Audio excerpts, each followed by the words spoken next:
Class 12 geography chapter 3 জলবায়ু মৃত্তিকা স্বাভাবিক উদ্ভিদ। বায়ুমণ্ডল জলবায়ু স্বাভাবিক উদ্ভিদ। ক্লাস 12 জিওগ্রাফি চ্যাপ্টার 3 বায়ুমণ্ডল জলবায়ু স্বাভাবিক উদ্ভিদ। তোমরা সবাই মন দিয়ে শোনো আর দেখো, সবাই লাইক এন্ড সাবস্ক্রাইবটা দিয়ে দাও। আবহাওয়া জলবায়ুর উপর জেট বায়ু প্রবাহের প্রভাব বিশ্লেষণ করো। আবহাওয়া জলবায়ুর উপর জেট বায়ু প্রবাহের যথেষ্ট প্রভাব লক্ষ্য করা যায়। ঘূর্ণবাদ ও প্রতিভা ঘূর্ণবাদের উপর জেট বায়ুর প্রভাব। জেট বায়ু ও জেট বায়ুপক্ষের অবস্থানের উপর ঘূর্ণবাদ ও প্রতিভা ঘূর্ণবাদ অবস্থান করায় জেট বায়ু ঘূর্ণবাদ ও প্রতিভা ঘূর্ণবাদের চরিত্র ও বৈশিষ্ট্যকে নিয়ন্ত্রণ করে থাকে। মধ্য অক্ষাংশে ঘূর্ণবাদ দুটি বিপরীতধর্মী বায়ুপুঞ্জে মিলিত হয়ে নাতিশীতোষ্ণ মণ্ডলীয় ঘূর্ণবাদ, বৃষ্টিপাত, তুষারপাত সৃষ্টি করে।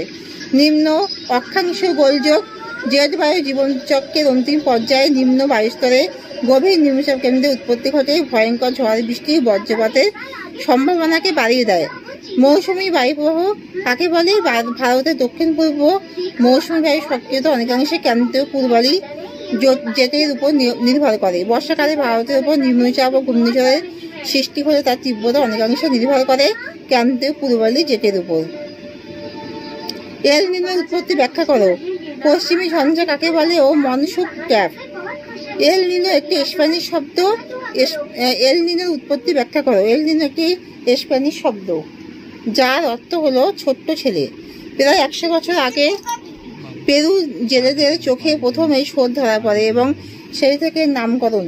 প্রশান্ত মহাসাগরের পূর্ব প্রান্তে পেরু উপকূল দিয়ে যে দক্ষিণমুখী উষ্ণ স্রোত প্রবাহিত হয় তাকে এল নিনো বলে।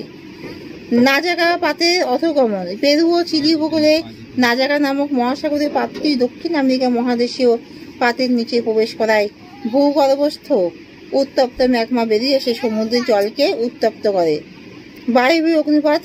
দক্ষিণ আমেরিকার পশ্চিমাংশে দক্ষিণ ও পূর্ব প্রশান্ত মহাসাগর উপকূল বরাবর চিম্বা, রাজো,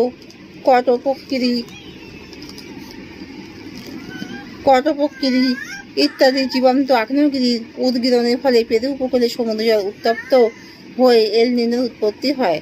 বাগনেশের মতবাদ যে বাগনেশের মতে পূর্ব প্রশান্ত মহাসাগরের বৈষম্যমূলক তপ্তবিন্দু উৎপন্ন হলে ওয়াকার ও বাণিজ্য বায়ুপ্রবাহ দুর্বল হয়ে পড়ে, ফলে পূর্ব দিকে ক্রমশ জলের উষ্ণতা বৃদ্ধি পেয়ে এল নিনোর উৎপত্তি হয়। মধ্য অক্ষাংশে ঘূর্ণবাতের উৎপত্তির পর্যায়গুলি বিশ্লেষণ করো। প্রথম পর্যায় মেরু অঞ্চল থেকে শীতল বায়ু ও ক্রান্তীয় অঞ্চল থেকে আগত উষ্ণ বায়ু পরস্পরের সমান্তরালে বিপরীত দিকে প্রবাহিত হয়ে সাম্য সীমান্ত গঠন করে। দ্বিতীয় পর্যায়ে শীতল বায়ুপুঞ্জ উষ্ণ বায়ুপুঞ্জের অভিমুখে এবং উষ্ণ বায়ুপুঞ্জ শীতল বায়ুপুঞ্জের অভিমুখে এগিয়ে গেলে উষ্ণ বায়ুর পেছনের অংশে শীতল সীমান্ত এবং শীতল বায়ুর পেছনের অংশে উষ্ণ সীমান্ত গঠিত হতে থাকে। তৃতীয় পর্যায়ে সাম্য সীমান্ত বরাবর উষ্ণ বায়ুপুঞ্জ শীতল বায়ুপুঞ্জের সংঘর্ষের ফলে উষ্ণ বায়ুপুঞ্জ শীতল বায়ুপুঞ্জের মধ্যে ঢুকে পড়ে। তাহলে এখানে শেষ করলাম।